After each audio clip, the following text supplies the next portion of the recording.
আসসালামু আলাইকুম tiny world family, কেমন আছেন সবাই? আশা করি সবাই অনেক ভালো আছেন। আলহামদুলিল্লাহ আমরাও সবাই ভালো আছি। তো নতুন আরেকটি ভ্লগ শুরু করতে যাচ্ছি, আশা করছি আপনাদের ভালো লাগবে। তো এটা ছিল ছুটির একটা দিন। আমরা ছুটির দিনে দেখা গিয়েছে যে একসাথে অনেক কাজ করেছি। বাচ্চাদেরকে মসজিদে দিয়ে দেখা যেত আদিয়ানের বাবা যেত মানে আমাদের নতুন ঘরে কনস্ট্রাকশনের কাজ চলছে ওইখানে, দেন আমি ঘরের কাজ। তো সকালবেলা নাস্তা করতে চলে এসেছি এখানে মসজিদে বাচ্চাদেরকে নামিয়ে আর কি। ভাবলাম যে একসাথে ব্রাঞ্চ করে ফেলি, খিদা বেশি লাগবে না, মানে পুরো দিন আর কি কাজ করতে পারবো। তো আম্মাও সাথে ছিলেন। তো এখানে হচ্ছে ট্রয়তে একটা রেস্টুরেন্ট পেয়েছি, খুবই মানে ভালো রিভিউ দেখলাম। ব্রাঞ্চের জন্য এরা হচ্ছে অনেক ফেমাস, আর এটার নাম হচ্ছে ফার্স্ট ওয়াচ। গুগল করলেই পেয়ে যাবেন। তো এসে ওদের ড্রিঙ্কসগুলো অর্ডার করলাম, দেখে তো এত লোভনীয় লাগছিল।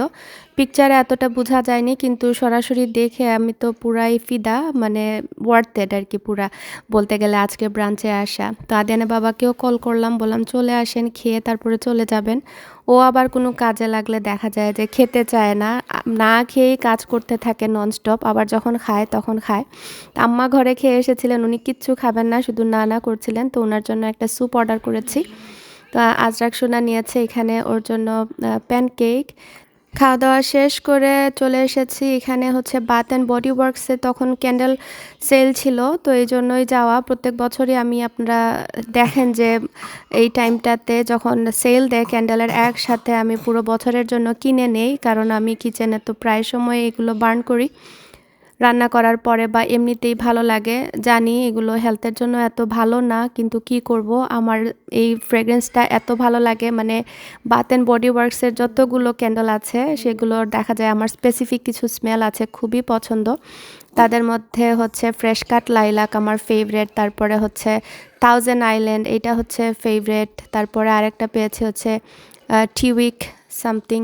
সো মানে আমি বেছে বেছে নিজে স্মেল করে নিয়ে আসি। অনলাইনে করা যায়, বাট অনলাইনে তো ওইরকম স্মেল করে নেওয়ার মানে অপশন নাই, আর ভুলেও যাওয়া যায় এক বছরে। তো দেখি যে নতুন কোনো কিছু অ্যাড হলো কি না। তো এই তো শপিং শেষ করে বের হয়েছি, আর এখানে বাচ্চাদের আরও উইন্টার বুটসও নিলাম স্কেচার্স থেকে।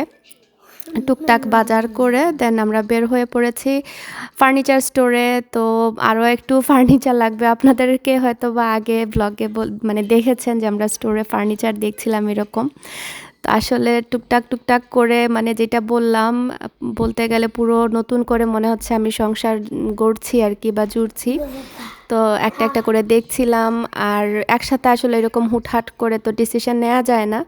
আমি নর্মালি দেখা যায় যে বেশিরভাগ জিনিসই অনলাইনে শপিং করে থাকি, মানে ফার্নিচারের ক্ষেত্রে বললাম আর কি। কিন্তু কিছু কিছু জিনিস আছে দেখে বসে কিনলে বোঝা যায়, বিশেষ করে সোফা। তো যাওয়ার পথে হচ্ছে আলডিতে নামলাম, আলডি থেকে গ্রোসারি যেগুলো ছিল সেগুলো করে বাসায় চলে এসেছি। আর বাচ্চাদের জন্য এই পোটেটো নকিটা নিয়ে এসেছি। আসলে কিভাবে যে আমাদের দিন গিয়েছে একমাত্র আল্লাহই জানেন। তো কোনো দিন আছে যে দুপুরের খাবার দাবারও খাওয়ার সুযোগ হতো না, সকালে খেলে একদম ডিনার করতাম এরকম। তো ওদেরকে স্কুল থেকে মানে নিয়ে আসা, তারপরে আবার নিজেদের খাবার দাবার, ওদের খাবার দাবার সব কিছুই তো মেনটেন করতে হয়, কারণ বাচ্চাদেরকে কষ্ট দিয়ে কোনো দিনও আমরা কোনো কিছু করি না।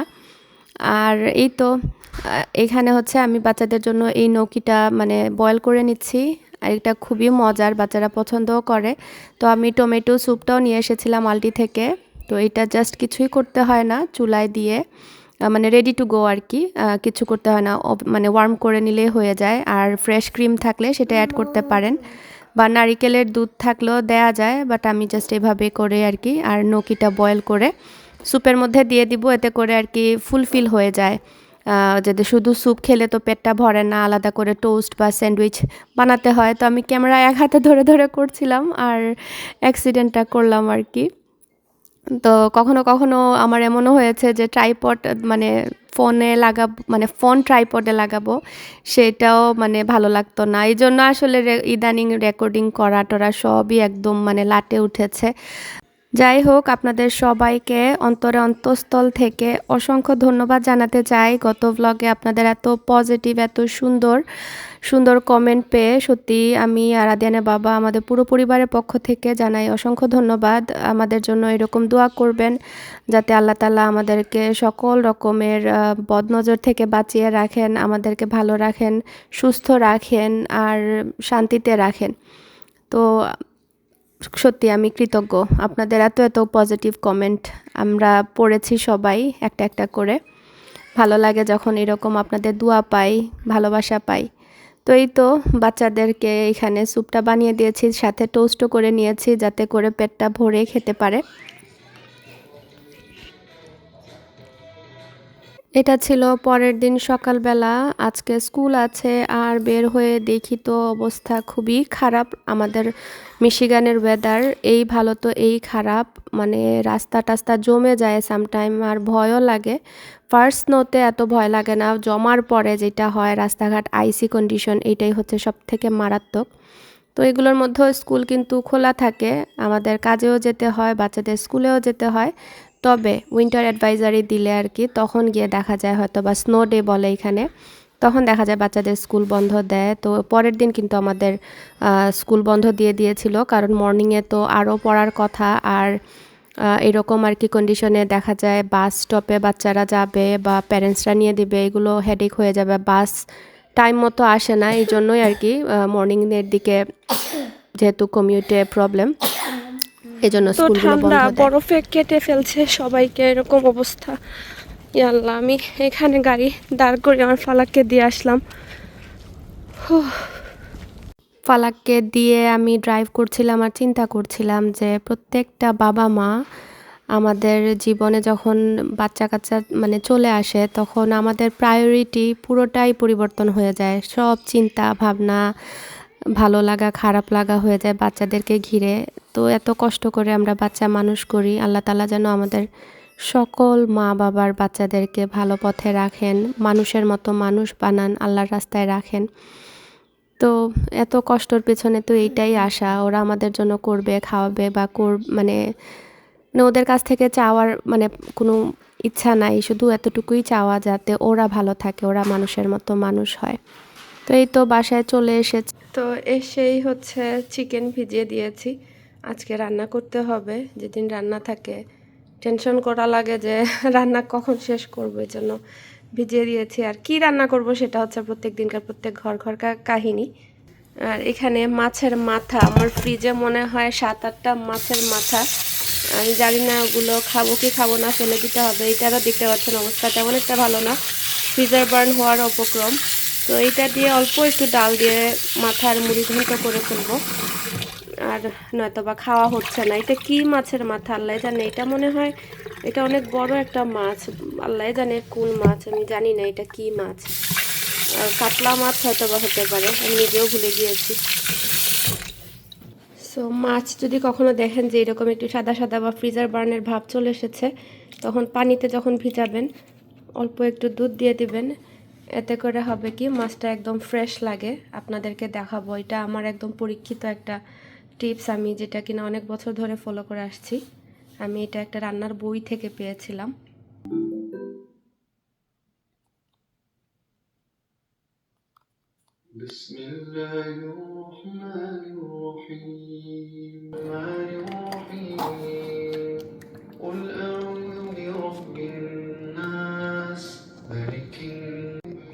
আজকে ঘুম থেকে ওঠার পর থেকেই মনে হচ্ছে যে কিছুই করব না বা কিছুই করতে ইচ্ছে করছে না। আর যেদিনই এরকম লাগে দেখা যায় যে 100,000 কাজ অপেক্ষা করে। আর লাইফ তো থেমে থাকে না, একটা দিন যে বসবো এই সুযোগটা হয় না। সেই সকাল থেকে যে দৌড় শুরু হয়, শুধু মনে হয় আচ্ছা একটু পরে বসবো, একটু পরে বসবো, একটু পর আর হয় না। আমার সারা দিনই এরকম যায়।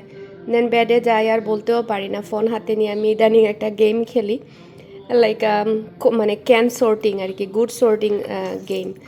যারা যারা খেলেন আমাকে কমেন্ট করে জানাতে পারেন। সো ওইটা 2টা গেম খেলেই দেখা যায় থুপুস আমি ঘুমে পুরা। কথা বলে বলে জানি না আমি আজকে কোনটা দিয়েছি, মনে হয় এইটা দিয়ে দিয়েছি। এটা এত বেশি মজা না, মিক্স করা আর কি হেজলনাটের, আমার ভালো লাগে না এটা, কিন্তু তো খেতে হবে। আর ফালাকের স্কুলের কাজ, এগুলো ফেলতে আমার খুব মায়া লাগে। এই যে কত কিছু ওরা স্কুলে শিখে। এভরি টাইম আমি স্কুলের কাজগুলো দেখি আর আমি টিচারদের জন্য অনেক দোয়া করি, যারা কিনা টিচার মানে স্কুলের আছেন, বিশেষ করে এলিমেন্টারি বলেন, মিডল স্কুল বলেন, মানে স্কুলের টিচার যারা আছেন, আমার মনে হয় যে ওনারা মা বাবার পরে হচ্ছে ওনারাই হচ্ছে বড় জায়গা, যে এটা অনেক বড় ভূমিকা রাখে বাচ্চাদের লাইফে।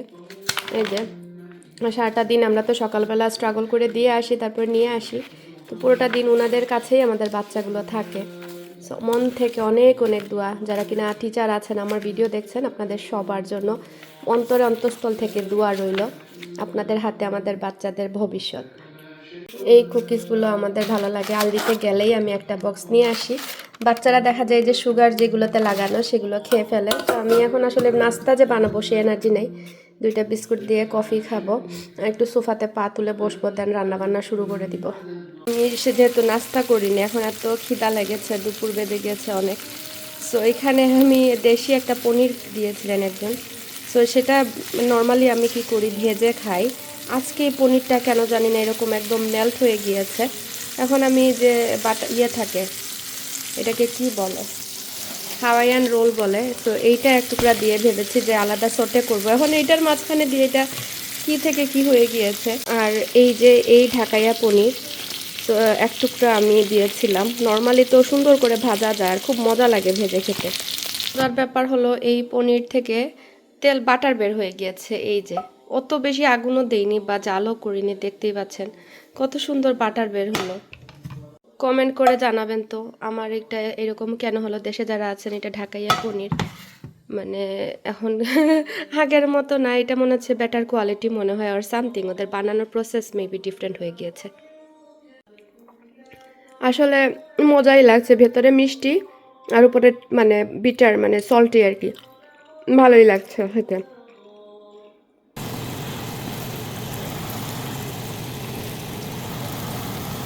দুপুরে রান্নাবান্না শুরু করে দিয়েছি, একটু লেটই হয়েছে কারণ আমার তো আজকে কাজ করতে ইচ্ছে করছিল না, কিন্তু কিছু করার নেই, একটু রেস্ট করে দেন শুরু করেছি আর কি। তাড়াহুড়া করছিলাম, একদম টমেটোর বোটাও আমি ভালো করে ওইরকম ছাড়াতে পারিনি, মানে যেরকম ইচ্ছা কেটে ভালো করে ধুয়ে আর কি জাস্ট বসিয়ে দেয়া।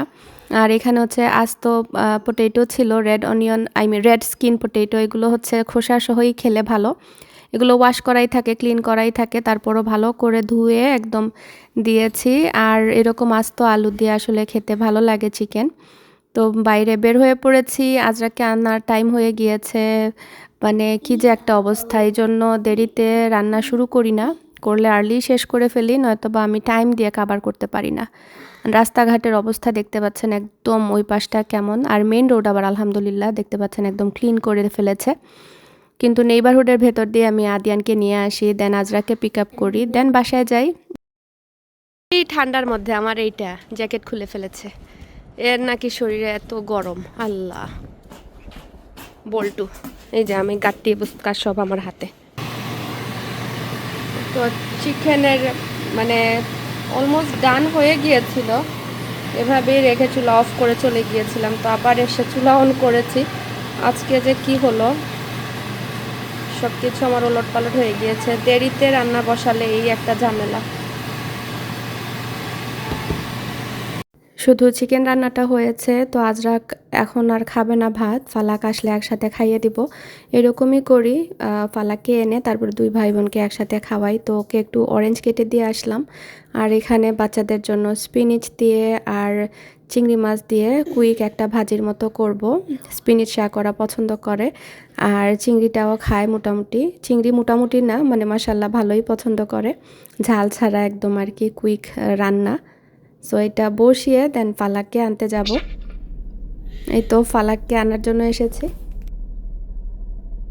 ফালাককে আনতে বেশি দূর যেতে হয় না, আমাদের নেইবারহুডের ভেতরেই বাচ্চাদের বাস স্টপ থাকে, তো সেখানেই ওয়েট করি। আর সামার হলে হেঁটে আসা যায়, আর উইন্টার যেহেতু এজন্য দেখা যায় যে আমি গাড়ি নিয়ে আসি, দেন ওকে নিয়ে একসাথে যাই। চুলার আগুন তাড়াহুড়া করে অফ করে গিয়েছিলাম, আগুন না ইলেকট্রিকের স্টোভ, তো এসে বাকিটুকু করছি। আজকে সব কিছু আমি একদম বিহাইন্ড পড়ে গিয়েছি। তো চিকেনটা হয়ে গিয়েছে, আদিয়ানকে ভাত দিয়ে দিব। আর ফালাককেও খাইয়ে দিয়েছি, খাইয়ে দেন এখন হচ্ছে বাকি রান্নাটা শেষ করব। এই মাছটা আমার পিল করতে যা কষ্ট হয়েছে, মাছের এই আঁশটা খোলা, মানে মাথার পাশের আঁশগুলো খোলা এত কষ্টের, একটা একটা করে নখ দিয়ে খুঁটে খুঁটে বের করতে হয়। সো এয়ার ফ্রায়ারে দিয়ে দিচ্ছি, আমার রান্না করার কোনো শক্তি নাই। সো কিছু করার নাই, ভিজিয়েছি, রান্না করতেই হবে। পরে কালকে আবার দৌড়াদৌড়ি শুরু হয়ে যাবে। একদিন যদি না রান্না করি একসাথে 2-3টা, দেখা যায় 2 দিন যায় না, শেষ হয়ে যায়। আমাদের ঘরে যেহেতু ভাত তরকারি চলে সব সময়, সো রান্না থাকতেই হয় মাস্ট। তো এখানে আমি টমেটো, তারপরে পেঁয়াজ, রসুন যেভাবে বাগার দিতে হয় আর কি মুড়ি ঘন্টের জন্য, সেভাবে বাগার দিয়েছি। আর মাছের মাথাটা হচ্ছে এয়ার ফ্রায়ারে ভেজে নিয়েছি, কারণ মুড়ি ঘন্ট রান্না করলে কাঁচা মাছের মাথা দিয়ে খেতে ভালো লাগে না, ভাজা ভাজা হলে ভালোই লাগে। তো আজকে বেশি করে টমেটো দিয়েছি। নর্মালি মুড়ি ঘন্টে আমি টমেটো দেই না, আজকে ইচ্ছা করলো যে না একটু টমেটো বেশি করে দেই। আর ডালের পরিমাণটা একটু কম দিয়েছি যাতে করে একটু খাট্টা বা টক টাইপের হয় আর কি। খেতে অনেক মজা হয়েছিল মাশাআল্লাহ। রসুনের পরিমাণটা বেশি করে দিয়েছি। তো সবার শেষে ধনেপাতা দিয়েছি, আর এই পার্টটা একটু ফাস্ট ফরওয়ার্ড করে দিয়েছি কারণ ব্লগটা অনেক লম্বা হয়ে গিয়েছে আজকের। মোটামুটি পুরো দিনটাই টুকটাক করে রেকর্ড করেছি। আলহামদুলিল্লাহ আজকের দিনটা আল্লাহ তাআলা সুন্দরভাবে পার করলেন। অনেক কাজ হয়েছে বিহাইন্ড দ্য সিন। ওই ঘরেও মানে গিয়েছি, নতুন ঘরে গেলাম 2 বার, তারপরে আবার আসলাম, মানে কি যে একটা অবস্থা। তো যাই হোক, ফাইনালি রান্নাবান্না শেষে এখন হচ্ছে ক্যান্ডেলটা অন করে দিলাম। সবাই ভালো থাকবেন। আসসালামু আলাইকুম।